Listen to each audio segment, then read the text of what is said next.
Hello everyone.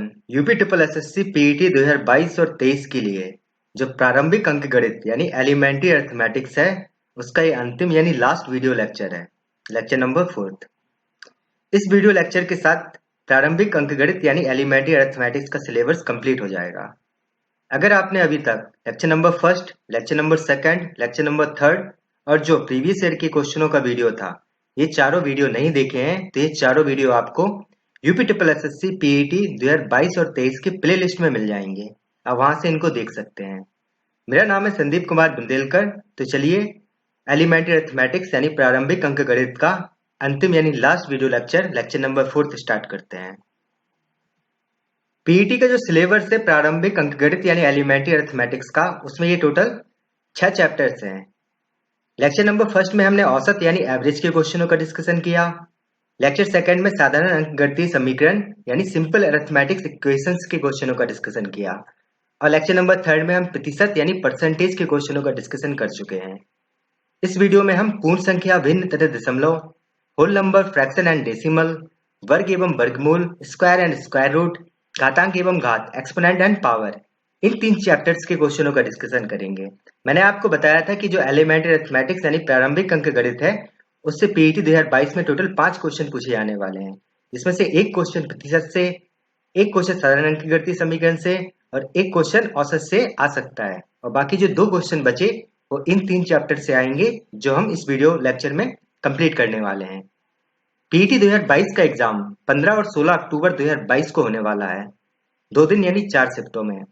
तो अगर प्रारंभिक अंकगणित से 5 क्वेश्चन आने वाले हैं तो एग्जामिनर ने टोटल 20 क्वेश्चन बनाए होंगे। तो चलिए सबसे पहले थ्योरी से स्टार्ट करते हैं। थ्योरी में सबसे पहले है नंबर लाइन यानी संख्या रेखा। तो ऐसी रेखा जिसमें संख्याओं को दर्शाया जाता है संख्या रेखा कहलाती है।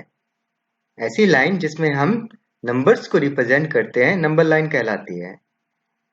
इसमें माइनस इनफाइनाइट से लेकर प्लस इनफाइनाइट तक के नंबर्स होते हैं और जीरो होता है इसके जस्ट बीच में। जीरो के राइट साइड वाली नंबर्स पॉजिटिव नंबर्स और लेफ्ट साइड वाले नंबर्स नेगेटिव नंबर्स होते हैं। तो संख्या रेखा माइनस अनंत से लेकर प्लस अनंत तक की होती है और बीच में होता है शून्य। शून्य की दाहिनी तरफ वाली संख्या धनात्मक और बाईं तरफ वाली संख्या ऋणात्मक होती हैं। सबसे पहले है नेचुरल नंबर्स यानी प्राकृतिक या प्राकृत संख्याएं, जिनको कैपिटल एन से रिप्रेजेंट करते हैं, कैपिटल एन से इनको दर्शाते हैं। तो 1, 2, 3 से लेकर अनंत तक की संख्याएं प्राकृतिक संख्याएं कहलाएंगी। 1, 2, 3 से लेकर इनफाइनाइट तक के नंबर्स होते हैं नेचुरल नंबर्स। जैसे बचपन में टीचर बोलता था गिनती सुनाओ तो हम 1 से शुरुआत करते थे, 1, 2, 3, 4, 5, 1, 2, 3, 4, 5, है ना। तो वह एक्चुअली में गिनती वाली संख्या ही नेचुरल नंबर्स थे, प्राकृतिक संख्याएं थी। हमने कभी भी जीरो से शुरुआत नहीं की। तो 1, 2, 3 से लेकर अनंत तक की संख्याएं या फिर 1, 2, 3 से लेकर इनफाइनाइट तक के नंबर्स नेचुरल नंबर या प्राकृतिक संख्याएं कहलाती हैं। फिर है पूर्ववर्ती और अनुवर्ती, प्रीडिसेसर और सक्सेसर। तो जैसा नाम से ये स्पष्ट है, पूर्व यानी एक पहले का, तो 17 का पूर्ववर्ती हो जाएगा 17 माइनस 1 यानी 16। और अनुवर्ती यानी एक बाद का, तो 16 का अनुवर्ती 16 प्लस 1 तो हो गया 17। ये नॉलेज के लिए जस्ट। और एक चीज और नॉलेज के लिए आपके, कि अगर कोई आपसे ये पूछे कि दो संख्याओं के बीच में कितनी संख्याएं होती हैं, तो आप बोलोगे अनंत। दो संख्याओं के बीच में अनंत संख्याएं होती हैं। कोई भी दो नंबर्स के बीच में इनफाइनाइट नंबर्स होते हैं। जब तक उसने हमसे ये नहीं पूछा है कि वह नेचुरल नंबर के बारे में हमसे पूछ रहा है, कि होल नंबर के बारे में पूछ रहा है, कि इंटीजर के बारे में पूछ रहा है, प्राकृतिक संख्या के बारे में पूछ रहा है, पूर्ण संख्या के बारे में पूछ रहा है, कि पूर्णांक के बारे में पूछ रहा है। अगर इन जनरल वो हमसे पूछता है कि दो संख्याओं के बीच में कितनी संख्याएं होती हैं, तो हमारा आंसर होगा अनंत। ये नॉलेज के लिए। अब दूसरा है होल नंबर यानी पूर्ण संख्या। तो होल नंबर या फिर पूर्ण संख्या ये किसके बराबर होती हैं? जीरो प्लस नेचुरल नंबर के। यानी अगर हम नेचुरल नंबर्स में जीरो और ऐड कर दें तो वो होल नंबर्स हो जाएंगे। जीरो प्लस प्राकृतिक संख्या बराबर होता है पूर्ण संख्या है। तो अब 0 से शुरुआत होगी तो 0, 1, 2, 3 से लेकर इनफाइनाइट तक के नंबर्स हो जाएंगे होल नंबर्स।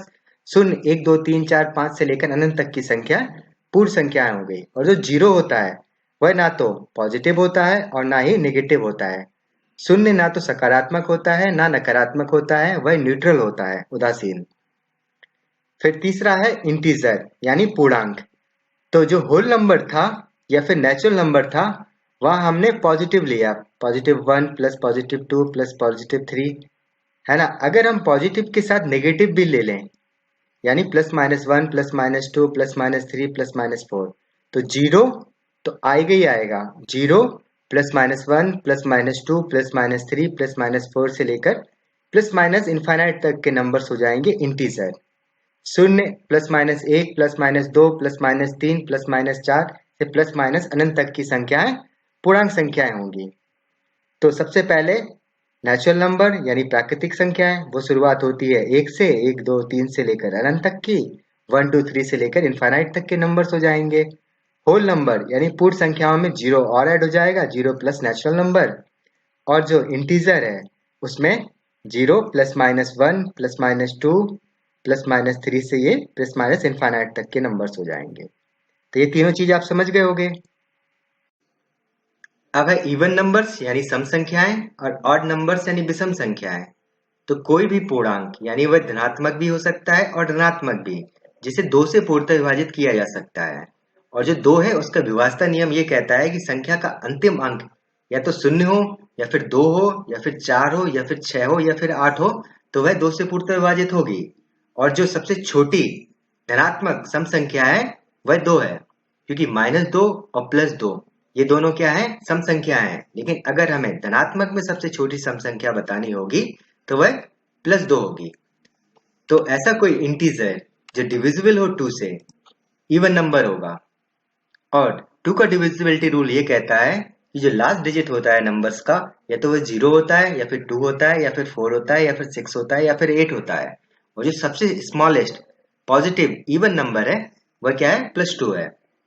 तो सम संख्या में 2 का विभाजन नियम लगता है और विषम संख्या में 2 का विभाजन नियम नहीं लगेगा। यानी जो संख्या का अंतिम अंक है या तो वह 1 होगा या फिर 3 होगा या फिर 5 होगा या फिर 7 होगा या फिर 9 होगा। इसलिए 1, 3, 5, 7, 9 विषम संख्याएं होंगी। यानी अब जो इंटीजर होगा वो डिविजिबल नहीं होगा 2 से। और जब डिविजिबल नहीं होगा 2 से, तो जो नंबर है उसका लास्ट डिजिट या तो 1 होगा या फिर 3 होगा या फिर 5 होगा या फिर 7 होगा या फिर 9 होगा। यानी 1, 3, 5, 7, 9 ये क्या है, ऑड नंबर्स है। और जो सबसे स्मॉलेस्ट पॉजिटिव ऑड नंबर है वह क्या है, +1, क्योंकि -1 और +1 ये दोनों क्या है, ऑड नंबर्स हैं। लेकिन अगर हमें धनात्मक विषम संख्या बतानी होगी तो वह क्या होगी, +1 होगी। पॉजिटिव ऑड नंबर क्या होगा, +1 होगा, सबसे स्मॉलेस्ट। तो सम संख्या में 2 का विभाजन नियम लगता है, यानी संख्या का जो अंतिम अंक है या तो वो 0 होगा या फिर 2 होगा या फिर 4 होगा या फिर 6 होगा या फिर 8 होगा। और अगर सबसे छोटी सम संख्या बतानी होगी धनात्मक में तो वह 2 होगी। और विषम संख्या में 2 का विभाजन नियम नहीं लगता। तो सम संख्याएं हो चुकी हैं हमारी और विषम संख्या हो गई है। अब है प्राइम नंबर्स यानी अभाज्य संख्याएं। तो ऐसा कोई धनात्मक पूर्णांक जिसके केवल 2 गुणनखंड हो, कौन कौन से, एक तो हो 1 और दूसरा हो वह खुद संख्या, तो उसे क्या कहेंगे, हम अभाज्य संख्या कहेंगे। ये धनात्मक होती है पहली बात, यानी पॉजिटिव होगा इंटीजर में, और इसके एग्जैक्टली 2 फैक्टर होंगे, एक होगा 1 और दूसरा होगा वह खुद। तो 1 से लेकर 100 तक के बीच में जो अभाज्य संख्या है वह कौन कौन सी है, 2, 3, 5, 7, 11, 13, 17, 19, 23, 29, 31, 37, 41, 43, 47, 53, 59, 61, 67, 71, 73, 79, 83, 89 और 97। अगर आपको ये पता है, वैसे तो आपके एग्जाम में आपको केवल 2, 3, 5, 7, 11, 13, 17, 19, 23 और 29 या फिर 31 तक ही पता है तो बहुत है, सफिशियंट है।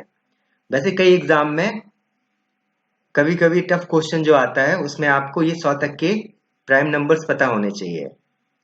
तो 2 क्या है, सबसे छोटा प्राइम नंबर है। दो सबसे छोटी अभाज्य संख्या है और दो को छोड़कर जितने भी ये नंबर्स हैं प्राइम नंबर्स वो क्या है विषम है यानी ऑड है। दो सबसे छोटा है प्राइम नंबर यानी अभाज्य संख्या और इसको छोड़कर जितने भी ये नंबर्स हैं ये सभी क्या है विषम है। नॉलेज के लिए ये सिर्फ है, वैसे आपको पता होना चाहिए कि अभाज्य संख्या होती क्या है। तो अभाज्य संख्या वह होती है जिसके एग्जैक्टली दो गुणनखंड होते हैं। एक तो होता है 1 और दूसरा वह खुद संख्या यानी दो को हम क्या लिख सकते हैं 1 इंटू टू, 3 को क्या लिख सकते हैं 1 इंटू थ्री, 5 को क्या लिख सकते हैं 1 इंटू फाइव, 7 को 1 इंटू सेवन। यानी इसके दो दो फैक्टर है ना, गुणनखंड है ना, एक क्या है 1 है और दूसरा वह खुद संख्या है, तो उसे क्या बोलेंगे हम अभाज्य संख्या। फिर है को प्राइम नंबर्स यानी सह अभाज्य संख्या। अब ये को प्राइम का मतलब क्या हो गया कि ये पेयर होंगे यानी दो संख्याओं की बात कर रहे हैं। तो सह अभाज्य संख्या संख्याओं या पूर्णांकों का एक समुच्चय है जिसमें केवल एक ही उनका ओवेनिस्ट गुणनखंड है, अर्थात उनका हाईएस्ट कॉमन फैक्टर एक होगा। तो दो नंबर जिनका हाईएस्ट कॉमन फैक्टर एक है वह क्या होंगे को प्राइम नंबर यानी सह अभाज्य संख्याएं होंगी। तो 2 और 3, तो 2 को क्या लिख सकते हैं 1 इंटू टू और 3 को 1 इंटू थ्री। ठीक है, अब दोनों में क्या कॉमन है केवल 1 कॉमन है, तो ये दोनों क्या हो गए को प्राइम नंबर्स हो गए यानी सह अभाज्य संख्याएं हो गई। 3 और 4, तो 3 को क्या लिख सकते हैं 1 इंटू थ्री और 4 को 1 इंटू फोर। 2 इंटू टू भी लिख सकते हैं पर उससे क्या फर्क पड़ेगा क्योंकि दोनों में हाईएस्ट कॉमन फैक्टर तो केवल 1 ही होगा। तो 3 और 4 ये दोनों भी क्या है को प्राइम नंबर्स हैं। तो प्राइम नंबर्स यानी अभाज्य संख्याएं वह होंगी जिसके केवल दो गुणनखंड हो, एक हो 1 यानी एक और दूसरा हो खुद संख्या। और को प्राइम नंबर्स क्या होगा एक्चुअली में ये सेट होगा यानी समुच्चय होगा, पेयर होगा, दो लोगों की बात कर रहा होगा जिनका हाईएस्ट कॉमन फैक्टर क्या होगा 1 होगा। ठीक है, अब है कंपोजिट नंबर्स यानी संयुक्त संख्याएं। तो ऐसी अभाज्य संख्या जिसके दो से अधिक गुणनखंड हो उसको हम बोलेंगे संयुक्त संख्याएं। A prime number is a composite number which has more than two factors. Example 4, 6, 8। तो 4 को हम क्या लिख सकते हैं 1 इंटू टू इंटू टू, 6 को क्या लिख सकते हैं 1 इंटू टू इंटू थ्री, 8 को 1 into two into two into two. तो यहाँ 4 के 3 गुणनखंड है, 6 के भी 3 गुणनखंड है और 8 के 4 गुणनखंड है, इसलिए ये तीनों क्या है संयुक्त संख्याएं हैं। 4 के 3 फैक्टर्स हैं, 6 के भी 3 फैक्टर्स हैं और 8 के 4 फैक्टर्स हैं, तो ये क्या है कंपोजिट नंबर है। इसके बाद है रैशनल नंबर यानी परिमेय संख्या। तो परिमेय संख्या उस संख्या को बोलते हैं जिसको p बटे q के रूप में हम दर्शा पाए, जहाँ p और q क्या है इंटीजर यानी पूर्णांक है और q की वैल्यू किसके इक्वल नहीं होनी चाहिए 0 के इक्वल नहीं होनी चाहिए, तो उसे हम क्या बोलेंगे परिमेय संख्या यानी रैशनल नंबर। एग्जाम्पल क्या है 5/12, 0/3, 1/2, 4/3, ये सब क्या होंगे रैशनल नंबर यानी परिमेय संख्या होंगी। ये एक वास्तविक संख्या है। ऐसे ही जो इरेशनल नंबर है यानी अपरिमेय संख्या है उसको हम p बटे q के रूप में नहीं दर्शा पाते, जहाँ p और q क्या होगा इंटीजर यानी पूर्णांक होगा और q की वैल्यू किसके इक्वल नहीं होनी चाहिए 0 के इक्वल नहीं होनी चाहिए, तो उसको बोलेंगे अपरिमेय संख्या। परिमेय संख्या को p बटे q के फॉर्म में दर्शा सकते हैं, अपरिमेय संख्या को p बटे q के फॉर्म में नहीं दर्शा सकते हैं। जैसे पाई को हम p बटे q के फॉर्म में नहीं दर्शा सकते हैं, तो पाई क्या होगी एक अपरिमेय संख्या होगी यानी इरेशनल नंबर। जैसे मैं आपको थ्योरी दिखाता हूँ, तो इरेशनल नंबर होगा यानी अपरिमेय संख्या वह होगा जिसको p बाई क्यू के फॉर्म में हम ना दर्शा पाए, जहाँ p और q क्या है इंटीजर यानी पूर्णांक है और q की वैल्यू किसके इक्वल नहीं होनी चाहिए 0 के इक्वल नहीं होनी चाहिए, तो इसको क्या बोलेंगे हम अपरिमेय संख्या यानी इरेशनल नंबर। तो ये भी एक वास्तविक संख्या होती है। एग्जाम्पल पाई, √2, √3, √5, ये सब क्या हो जाएंगे इरेशनल नंबर यानी अपरिमेय संख्या, क्योंकि हम इसको p बाई क्यू के फॉर्म में नहीं रिप्रेजेंट कर सकते। तो परिमेय संख्या को हम p बाई क्यू के फॉर्म में रिप्रेजेंट कर सकते हैं, दर्शा सकते हैं, एक्सप्रेस कर सकते हैं। और p बाई क्यू के फॉर्म में जिसको हम ना दर्शा पाए, ना रिप्रेजेंट कर पाए, ना एक्सप्रेस कर पाए, उसको हम बोलेंगे अपरिमेय संख्या इरेशनल नंबर। जैसे पाई, सबसे अच्छा एग्जाम्पल पाई का है। अब है फ्रैक्शन यानी भिन्न। तो भिन्न क्या होता है एक हिस्सा होता है किसी ग्रुप या फिर किसी रीजन का। A fraction means a part of a group or of a region. अगर लिखा है 5/12 तो 5 क्या है, हिस्सा है कितने का, 12 का. 5/12 is a fraction. We read it as 5/12. यहाँ जो 5 है वह न्यूमरेटर यानी अंश है और जो 12 है वो डिनोमिनेटर यानी हर है. फिर है टाइप्स ऑफ फ्रैक्शन, भिन्न के प्रकार. पहला है प्रॉपर फ्रैक्शन यानी उचित भिन्न. तो जब अंश का मान हर से क्या हो, कम हो, तो उसे हम क्या बोलेंगे, उचित भिन्न यानी प्रॉपर फ्रैक्शन. न्यूमरेटर की वैल्यू लेस देन होनी चाहिए डिनोमिनेटर से, तो हम उसको बोलते हैं प्रॉपर फ्रैक्शन. एग्जाम्पल है 0/3, 1/2, 3/4, 9/10, क्योंकि यहाँ जो अंश का मान है वह हर से कम है. ये टाइप्स ऑफ फ्रैक्शन या भिन्न के प्रकार है, सिर्फ आपके नॉलेज के लिए है. एग्जाम में ये कोई थ्योरी वगैरह आपसे नहीं पूछने वाला. दूसरा इम्प्रॉपर फ्रैक्शन यानी विषम भिन्न. तो जब अंश का मान हर से ज्यादा हो यानी न्यूमरेटर की वैल्यू ग्रेटर देन हो डिनोमिनेटर से, तो हम उसको बोलेंगे इम्प्रॉपर फ्रैक्शन यानी विषम भिन्न. एग्जाम्पल है 3/2, 12/7, 18/5. और थर्ड है मिक्स्ड फ्रैक्शन यानी मिश्रित भिन्न. तो थर्ड है मिक्स्ड फ्रैक्शन यानी मिश्रित भिन्न. इसमें एक होल नंबर होता है और एक पार्ट होता है. जैसे अगर होल नंबर 1 है और पार्ट क्या है 1/4, तो हम इसको क्या लिख सकते हैं, 1/4. ये क्या है, एक मिक्स्ड फ्रैक्शन यानी मिश्रित भिन्न है. तो 1/4, 2/1/2, 5/1/3 ये सब क्या होंगे, मिक्स्ड फ्रैक्शन यानी मिश्रित भिन्न होंगे.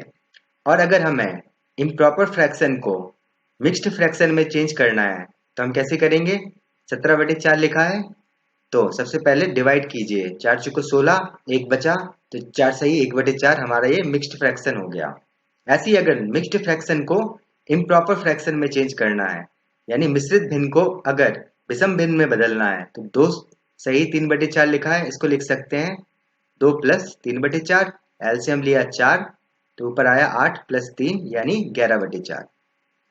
तो ये मिक्स्ड फ्रैक्शन से इम्प्रॉपर फ्रैक्शन में चेंज हो गया. हाँ, ये चीज आपको आनी चाहिए कि कैसे आप इम्प्रॉपर फ्रैक्शन को मिक्स्ड फ्रैक्शन में चेंज करेंगे, यानी विषम भिन्न को मिश्रित भिन्न में चेंज करेंगे, या फिर मिक्स्ड फ्रैक्शन को इम्प्रॉपर फ्रैक्शन में, या फिर मिश्रित भिन्न को विषम भिन्न में. तो इतना पता होना चाहिए. तो ये हमारा फ्रैक्शन यानी भिन्न का पार्ट हो गया. अब है डेसिमल यानी दशमलव. तो 1.1 को अगर p/q के फॉर्म में लिखना है तो दशमलव एक अंक के बाद है, यानी दशमलव हटाने पर 10 से हमें भाग देना होगा, तो ये हो जाएगा 11/10. ऐसे ही 2 अंकों के बाद अगर दशमलव है तो दशमलव हटाएंगे तो 100 से भाग देना होगा, यहाँ भी हमें 100 से भाग देना होगा. और जब 3 अंकों के बाद दशमलव है तो फिर 1000 से भाग देना होगा दशमलव हटाने पर. फिर है बार. तो 1/3 को हम क्या लिख सकते हैं, इसको लिख सकते हैं 0.33333 और शॉर्ट में 0.3 के ऊपर बार. ऐसी अगर लिखा है 0.12 के ऊपर बार, तो इसका मतलब ये हुआ कि जो 1-2 है वही रिपीट हो रहा है कई बार. तो 0.12 ऐसा इनफाइनाइट बढ़ जाएगा. ऐसी अगर 1.56 बार लिखा है तो 5-6 के ऊपर बार है, यानी 5-6 रिपीट हो रहा है ना कि 1, तो 1.565656 ऐसा अनंत बार. तो ये हो गया बार. अब है स्क्वायर नंबर्स यानी वर्ग संख्याएं. तो किसी संख्या को उसी संख्या से जब गुणा किया जाता है तो प्रतिफल में जो संख्या प्राप्त होती है वह एक वर्ग संख्या होती है. When a number is multiplied by itself, the product is called a square number. यानी अगर हम x में x का गुणा करेंगे तो जो x स्क्वायर है ये क्या है, एक वर्ग संख्या है यानी स्क्वायर नंबर है. तो किसी संख्या के इकाई का अंक यदि 2, 3, 7 और 8 है तो वह कभी भी एक पूर्ण वर्ग नहीं होगी, यानी परफेक्ट स्क्वायर नहीं होगी अगर यूनिट प्लेस क्या है 2, 3, 7 और 8. ये सिर्फ नॉलेज के लिए है आपके. और अगर मान लीजिए कि अगर किसी संख्या में जो 0 है वह क्या है, विषम है, तो वह कभी भी परफेक्ट स्क्वायर यानी पूर्ण वर्ग नहीं होगी. जैसे 25,000 कभी भी एक परफेक्ट स्क्वायर यानी पूर्ण वर्ग नहीं हो सकता, लेकिन 2500 एक पूर्ण वर्ग होगा. क्यों? क्योंकि ये 500 का पूर्ण वर्ग है। 500 का स्क्वायर करेंगे आप तो 2500 प्राप्त होगा आपको। ऐसे ही अगर किसी सम संख्या का स्क्वायर करेंगे तो जो संख्या मिलेगी वो भी सम संख्या होगी, और विषम संख्या का वर्ग करने पर हमें विषम संख्या प्राप्त होती है। तो ये सिर्फ नॉलेज के लिए है, थोड़ा सा आपको नॉलेज हो। तो ये हो गया स्क्वायर नंबर्स यानी वर्ग संख्याएं। अब है एक्सपोनेंट्स एंड पावर, घातांक एवं घात। तो जैसे नाम से ही स्पष्ट है कि घात का अंक यानी जो पावर है उसका अंक यानी नंबर कितना है वह है घातांक। तो किसी संख्या का घातांक उस संख्या को स्वयं से गुणा करने वाली संख्या को दर्शाता है। यानी अगर हम x का 5 बार आपस में गुणा कर दें तो ये हो जाएगा x की पावर 5। तो जो 5 है वह क्या है? घातांक है। अब जो जनरल फॉर्म है एक्सपोनेंट का वो क्या है कि a की पावर n लिखा है, तो इसका मतलब हुआ कि हमने a का n टाइम्स आपस में मल्टीप्लाई कर दिया। a कोई नंबर है और n नेचुरल नंबर है, a कोई संख्या है और n प्राकृत संख्या है। अब मैं आपको कुछ लॉ और रूल्स बताता हूं एक्सपोनेंट्स के। तो सबसे पहले है कि अगर a की पावर m इंटू a की पावर n है, यानी बेस बराबर है, जो आधार है अगर वो सेम है और दो संख्या का आपस में मल्टीप्लाई कर रहे हैं यानी गुणा कर रहे हैं, तो जो उनकी घात होगी ना वो जुड़ जाएगी। और अगर हम आधार समान होने पर दोनों संख्याओं का भाग दे दें तो जो घात है वह आपस में माइनस हो जाएगी। अगर लिखा है a की पावर माइनस m तो इसका मतलब होता है 1 अपॉन a की पावर m। ये 3 लॉ हो गए। अब कुछ रूल्स हैं, जैसे a की पावर 0 तो इसकी वैल्यू होती है 1, और लिखा है a की पावर m की पावर n तो क्या होगा? m और n का आपस में मल्टीप्लाई हो जाएगा। फिर a की पावर m इंटू b की पावर m लिखा है, यानी अब पावर सेम हो गई, तो हम इसको क्या लिख सकते हैं? a भी हमने एक साथ लिख लिया, इसकी पावर m हो गई। और a की पावर m अपॉन b की पावर n है, तो यहाँ भी हमने क्या किया? a भी कॉमन ले लिया और ये पावर m हो गई। तो ये रूल्स हो गए, कुछ 3 ये लॉ हैं और ये 4 रूल्स हैं। तो थ्योरी का पार्ट हमारा कंप्लीट हो गया। अब हम क्वेश्चंस करेंगे इससे रिलेटेड जितने भी हैं। क्वेश्चन नंबर फर्स्ट, 5/12, 8/15 और 1/20 का योगफल किसके बराबर है? हमें सम बताना है इन तीनों फ्रैक्शन का। तो हमने लिखा 5/12 प्लस 8/15 प्लस 1/20। 12 को लिखा 3 को 12, 15 को लिखा 3 5 15 और 20 को लिखा 4 5 20। तो एक 3 कॉमन आ जाएगा, एक 4 कॉमन आ जाएगा और एक 5 कॉमन आ जाएगा। 3 गुणे 4 गुणे 5 तो ये हो गया 60, यानी तीनों का एलसीएम हो जाएगा 12 15 और 20 का 60। 60 हमारा लासापा हो गया। फिर हम क्या करेंगे कि 60 में 12 से भाग देंगे तो 5 बार जाएगा और 5 का 5 में गुणा करेंगे तो यहाँ 25 आएगा। ऐसे ही 15 को भाग देंगे 60 से तो 4 बार जाएगा और 8 चौको 32 हो जाएगा। 20 को भाग देंगे 60 में तो 3 बार जाएगा तो यहाँ 3 आ जाएगा। आपस में इन सभी को ऐड कर दिया, 5 5 10 की 1, 3 और 3 6, तो ये 60/60 यानी आंसर हो जाएगा हमारा एक, ऑप्शन बी। तो ये पहला क्वेश्चन हो गया। दूसरा क्वेश्चन, 1/3, 2/5 और 3/7 के योगफल में कौन सा भिन्न जोड़ा जाए ताकि परिणाम एक पूर्ण संख्या हो? तो इन तीनों में हमें एक फ्रैक्शन ऐड करना है जिससे जो रिजल्ट प्राप्त हो वो एक होल नंबर हो। तो सबसे पहले हम तीनों को ऐड कर देंगे, 1/3 प्लस 2/5 प्लस 3/7।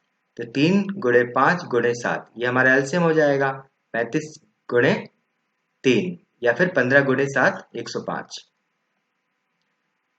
तो यहाँ आएगा 7 पना 35 प्लस 21 दूनी 42 प्लस 15 तिया 45।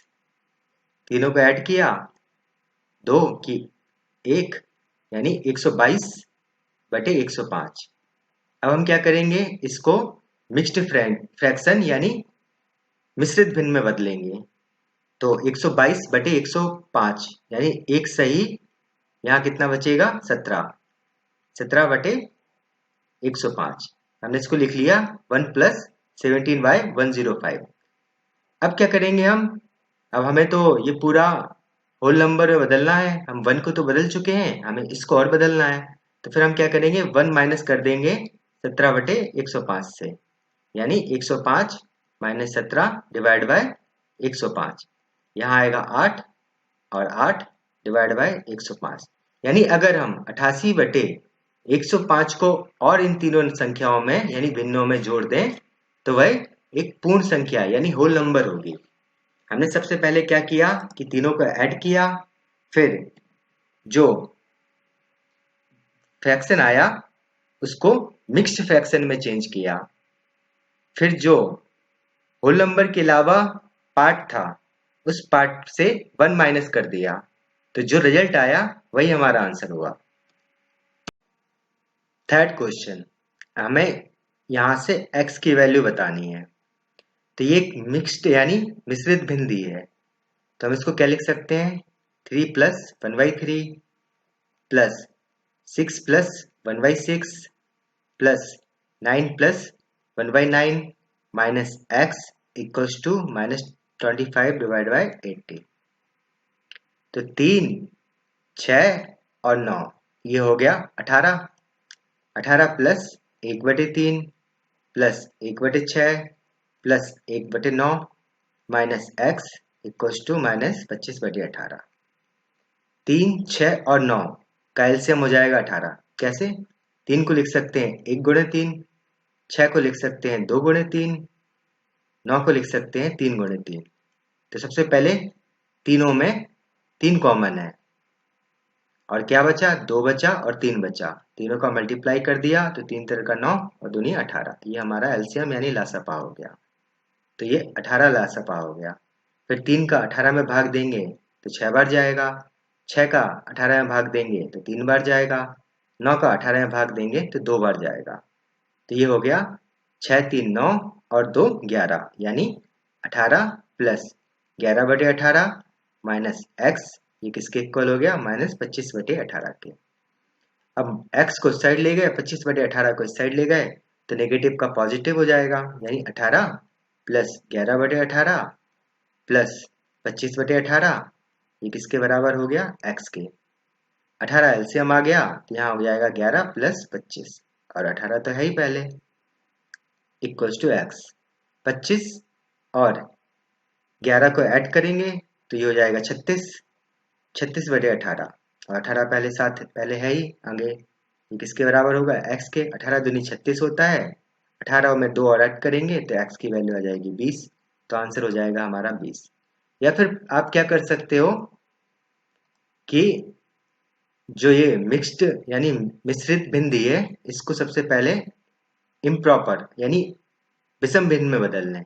कैसे, 3 3 का 9 और 1 10/3 प्लस 36 और 1 37/6, 81 और 1 82/9 माइनस x जो किसके इक्वल होगा -25/18 के। 3 6 और 9 का एलसीएम हो गया 18, 3 का 6 में 18 में भाग दिया तो 6 बार जाएगा और 6 का 10 में गुणा करेंगे तो यहाँ 60 आएगा। ऐसे ही 18 में 6 से भाग देंगे तो 3 बार जाएगा और 37 गुणे 3 करेंगे तो यहाँ वैल्यू आएगी 111 प्लस 9 का 18 में भाग देंगे तो 2 बार जाएगा और यहाँ आएगी वैल्यू 164, यानी हमने 60, 111 और 164 को ऐड कर दिया तो ये वैल्यू आ जाएगी 335, 335/18 माइनस x इक्वल्स टू -25/18। अब x को साइड ले गए, 25/18 को साइड ले गए तो नेगेटिव का पॉजिटिव हो जाएगा, यानी 335/18 प्लस 25/18 जो किसके इक्वल होगा x के। यानी 335 में हमने अगर 25 और जोड़ दिए तो ये वैल्यू आएगी 360 के बराबर, यानी यहाँ से x की वैल्यू हो गई 360/18 और सिंप्लीफाई किया तो आंसर आ गया 20, यानी ऑप्शन डी। तो जो भी मेथड आपको ठीक लगे एग्जाम में, आप जिस भी मेथड का यूज करके कर पाए आप उसका यूज करिएगा। क्वेश्चन नंबर चौथा, तो इन भिन्नों को हमें आरोही क्रम यानी असेंडिंग ऑर्डर में लगाना है। तो आप किन्हीं भी दो भिन्नों को लीजिए पहले। तो हमने 8/13 और 5/17 को लिया। अब क्या करेंगे, अब दोनों के हर यानी डिनोमिनेटर को सेम करेंगे। तो हमने पहले वाली भिन्न में 17 से गुणा कर दिया और 17 से भाग कर दिया, और दूसरे वाले भिन्न में हमने 13 से गुणा कर दिया, 13 से भाग कर दिया, जिससे अब जो दोनों के हर हैं यानी डिनोमिनेटर हैं वो सेम हो गए। अब जिसका भी अंश जितना बड़ा होगा वह भिन्न उतनी बड़ी होगी, यानी 17 गुणे 8 करेंगे तो ये वैल्यू आएगी 136, और 13 अपना होता है 65, यानी 136 बड़ी है 65 से, इसलिए 8/13 बड़ा होगा 5/17 से। यानी हमें ये पता चल गया कि 5/17 छोटा है किससे, 8/13 से। तो ये ऑर्डर एक बन रहा है, एक ये ऑर्डर भी बन रहा है, एक ये ऑर्डर भी बन रहा है, और एक ये ऑर्डर भी बन रहा है, यानी यहां से हम आंसर पता नहीं कर पाएंगे। तो अब हमें और दो भिन्नों को लेना होगा। तो हमने 5/17 और 6/11 ले लिया। अब फिर से हम पहली वाली भिन्न में 11 से गुणा कर देंगे, 11 से भाग कर देंगे, और दूसरी वाले भिन्न में 17 से गुणा कर देंगे, 17 से भाग कर देंगे, ताकि जो हर है वो समान हो जाए। तो अब जिसका अंश जितना बड़ा वह फ्रैक्शन भी उतना बड़ा, भिन्न भी उतना बड़ा। तो 11×55, और ये हो गया 17×6 102। तो 102 बड़ा है 55 से, यानी 6/11 बड़ा होगा 5/17 से। तो 5/17 छोटा होगा 6/11 से। तो किस में ऑप्शन में आ रहा है, क्या लिखा है ये, कि 5/17 छोटा होगा 6/11 से, और 5/17 छोटा होगा 8/13 से। तो देखिए, पहला ऑप्शन नहीं हो सकता, या तो दूसरा ऑप्शन हो सकता है, तीसरा ऑप्शन भी नहीं हो सकता, या फिर चौथा ऑप्शन होगा। अब दूसरे और चौथे में केवल 2/7 का फर्क है। तो आप या तो 6/11 और 2/7 का कंपैरिजन कर लीजिए। तो हमने पहले वाले फ्रैक्शन में 7 से गुणा और 7 से भाग कर दिया, और दूसरे वाले में 11 से गुणा और 11 से भाग कर दिया, ताकि हमारे दोनों के हर समान हो जाए। ये 6×7 42 हो गया, और ये 22 हो गया। तो 42 बड़ा है 22 से, यानी 6/11 बड़ा होगा 2/7 से। तो 6/11 बड़ा होगा 2/7 से। तो बी ऑप्शन भी नहीं हो सकता। तो आंसर क्या होगा, डी ऑप्शन होगा। तो यानी सबसे छोटा होगा 2/7, फिर उसके बाद 5/17, फिर 6/11, और सबसे बड़ा होगा 8/13। Question number 5। तो हमें इन सभी को आपस में ऐड करना है यानी जोड़ना है। 163, 16.3, 1.63, 0.163, 0.0163, इन सभी को आपस में जोड़ दीजिए। तो यहाँ 3 आएगा, यहाँ 9 आएगा, ये 6×4 10 हो गया, हासिल आई 1, 6×4 10 11 की 1, 6×4 10 और 1 11, 6 1 7 और 1 8 और 1, यानी 181.1093 हमारा आंसर हो जाएगा, ऑप्शन ए। बस सभी को आपस में जोड़ना था इस क्वेश्चन में। आंसर क्या हो जाएगा, ऑप्शन ए। Question number 6। जब 0.323232 यानी ये 0.32 पर बार लिखा है, इसको एक भिन्न में बदला जाता है तो परिणाम क्या होगा। हमें इसको कन्वर्ट करना है फ्रैक्शन में। तो हमने सबसे पहले क्या किया कि इसको मान लिया कि ये x है। तो x इक्वल हो जाएगा 0.323232 ऐसा इनफाइनाइट तक, और इसको इक्वेशन नंबर फर्स्ट दे दिया। अब 32 रिपीट हो रहा है, तो हमने क्या किया कि 100 से गुणा कर दिया। तो ये क्या हो जाएगा 32.3232 ऐसा इनफाइनाइट तक, इसको इक्वेशन नंबर सेकंड मान लिया, और इक्वेशन नंबर सेकंड से इक्वेशन नंबर फर्स्ट माइनस कर दिया।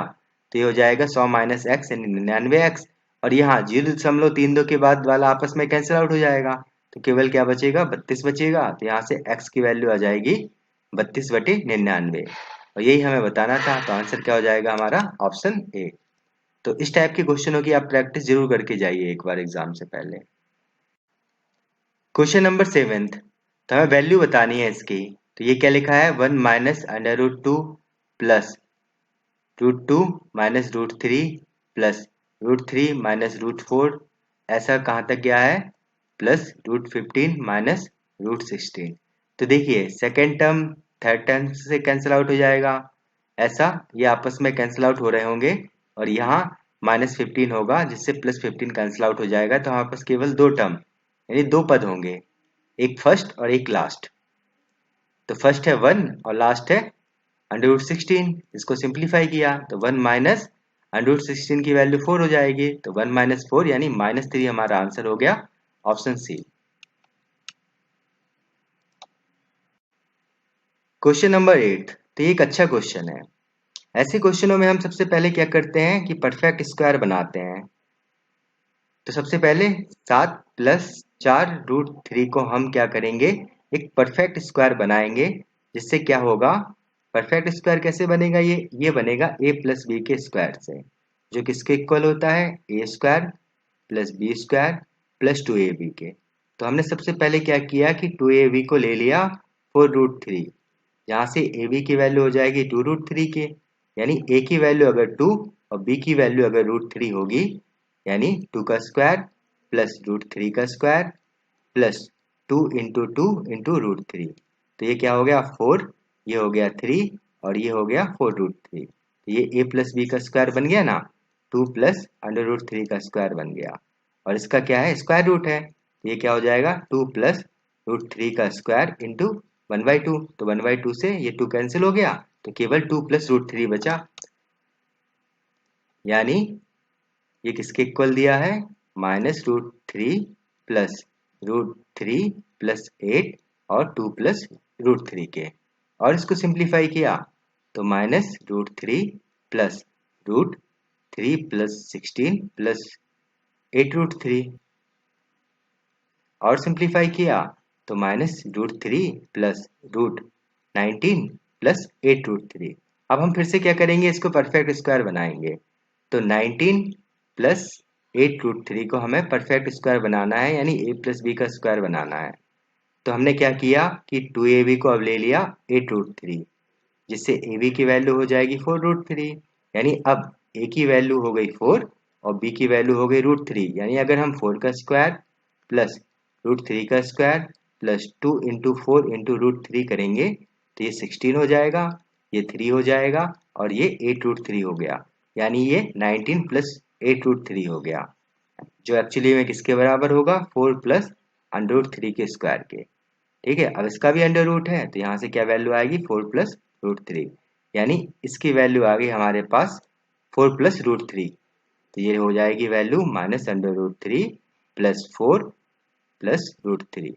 अब प्लस और -√3 है वो आपस में कैंसिल आउट हो जाएंगे, यानी √4 लिखा है, और √4 की वैल्यू क्या होगी, +-2, यानी ऑप्शन सी।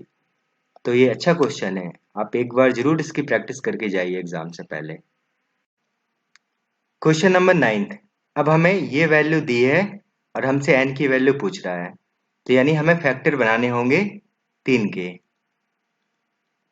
तो 30 आते 21, 3 दूनी 6, 3 नाम 27, फिर 3 दूनी 6, 3 चौको 12, 3 तिरका 9, 3 8 24, 3 एकम 3, और हमने इसको लिख लिया 9 नाम 81 और 9 एकम 9, यानी ये लिखा है 3 गुणे 3 और ये भी 3 गुणे 3। तो टोटल कितने 3 हो गए, 1 2 3 4 5 6 7, यानी √3 की पावर n इक्वल टू लिखा है 3 की पावर 7। अब हमने क्या किया कि स्क्वायर कर दिया, तो 3 की पावर n इक्वल टू 3 की पावर 7 गुणे 2 हो जाएगा, यानी 3 की पावर n इक्वल टू लिखा है 3 की पावर 14। तो यहाँ से आधार समान है तो ये तुलना कर लेते हैं, तो n की वैल्यू हो गई 14, यानी ऑप्शन बी। क्वेश्चन नंबर 10वां, तो ये लास्ट क्वेश्चन है एलिमेंट्री अरिथमेटिक्स यानी प्रारंभिक अंकगणित का। इस क्वेश्चन के साथ हमारा एलिमेंट्री अरिथमेटिक्स का सिलेबस कंप्लीट हो जाएगा, और जो आपको अब प्रैक्टिस करनी है एलिमेंट्री अरिथमेटिक्स की, तो जो मैंने एग्जाम एनालिसिस का पहला वीडियो बनाया था जिसमें हमने पिछले साल के क्वेश्चनों का डिस्कशन किया था, सभी क्वेश्चन जितने भी एलिमेंट्री अरिथमेटिक्स के थे 10 क्वेश्चन, आप उनको सबसे पहले लगाएंगे। उसके बाद लेक्चर नंबर फर्स्ट के क्वेश्चन लगाएंगे, फिर लेक्चर नंबर सेकंड के क्वेश्चन लगाएंगे, फिर लेक्चर नंबर थर्ड के क्वेश्चन लगाएंगे, और फिर लेक्चर नंबर फोर्थ के। तो एग्जाम से पहले आपको ये पांचों वीडियो लेक्चर जरूर देख के जाने हैं और इनकी एक बार प्रैक्टिस करके जानी है, ताकि आप एग्जाम में आपको आसानी भी हो और आप कर भी पाएं। 5 क्वेश्चन आपके एलिमेंट्री अरिथमेटिक्स से आने वाले एग्जाम में। तो चलिए अब 10वां क्वेश्चन करते हैं हम। तो हमें इसका वैल्यू बतानी है कि इसकी वैल्यू क्या होगी। देखिए √8 को हम क्या लिख सकते हैं, 8 को लिख सकते हैं 4 दूनी 8, यानी ये होगा 2√2। ऐसे ही √12 को क्या लिख सकते हैं, 4 गुणे 3 लिख सकते हैं 12 को, तो ये वैल्यू होगी 2√3। √20 को 4 पंचे 20, तो ये होगी 2√5। ऐसे ही √18 9 दूनी 18, यानी ये वैल्यू होगी 3√2। 27 9 तिये 27, तो ये वैल्यू हो जाएगी 3√3। और 45 तो 9 पना 45, तो ये वैल्यू हो गई 3√5। बस ये वैल्यू हम यहाँ पुट कर देंगे। तो 3 यहाँ है, 2 यहाँ से आएगा, तो ये हो जाएगा 6√2 माइनस ये हो जाएगा 4√3 प्लस 2√5 डिवाइड बाय यहाँ हो जाएगा 3 तिरका 9, 9√2 माइनस 6√3 प्लस 3√5। अब देखिए क्या कॉमन निकल रहा है, तो अंश से 2 कॉमन आ रहा है और हर से 3 कॉमन आ रहा है, तो कॉमन ले लीजिए। तो अगर हम 2 कॉमन लेते हैं तो यहाँ बचेगा 3√2 माइनस 2√3 प्लस √5। और हर में क्या बचेगा अगर 3 कॉमन लेते हैं तो यहाँ बचेगा 3√2 माइनस 2√3 प्लस √5। तो देखिए ये आपस में कैंसिल आउट हो गए, तो आंसर क्या हो जाएगा 2/3, ऑप्शन बी। तो ये लास्ट क्वेश्चन था। हमारा सिलेबस एलिमेंट्री अरिथमेटिक्स का कंप्लीट हो चुका है। आप प्रैक्टिस जरूर कीजिए। मैंने बोला है सबसे पहले एग्जाम एनालिसिस का वीडियो देखिए, उसके बाद लेक्चर फर्स्ट का, फिर लेक्चर सेकंड का, फिर लेक्चर थर्ड का, और फिर ये लास्ट वीडियो देखिए लेक्चर 4 का। एग्जाम से पहले आपको जितने भी क्वेश्चन मैंने आपको कराए हैं, जितनी भी थ्योरी बताई है, वो जरूर एक बार देख के जानी है। और एलिमेंट्री अरिथमेटिक्स से आपके 5 क्वेश्चन एग्जाम में आने वाले हैं। अब हम रीजनिंग का सिलेबस स्टार्ट करेंगे, और रीजनिंग में सबसे पहले मैं आपको जो प्रीवियस ईयर का पेपर था उसके क्वेश्चन सॉल्व करवाऊंगा, और फिर जितने भी उसके टॉपिक हैं उनका सिलेबस हम कंप्लीट करेंगे। तो चलिए दोस्तों, मिलते हैं नेक्स्ट वीडियो में। मेरा नाम है संदीप कुमार बुंदेलकर। बहुत बहुत धन्यवाद।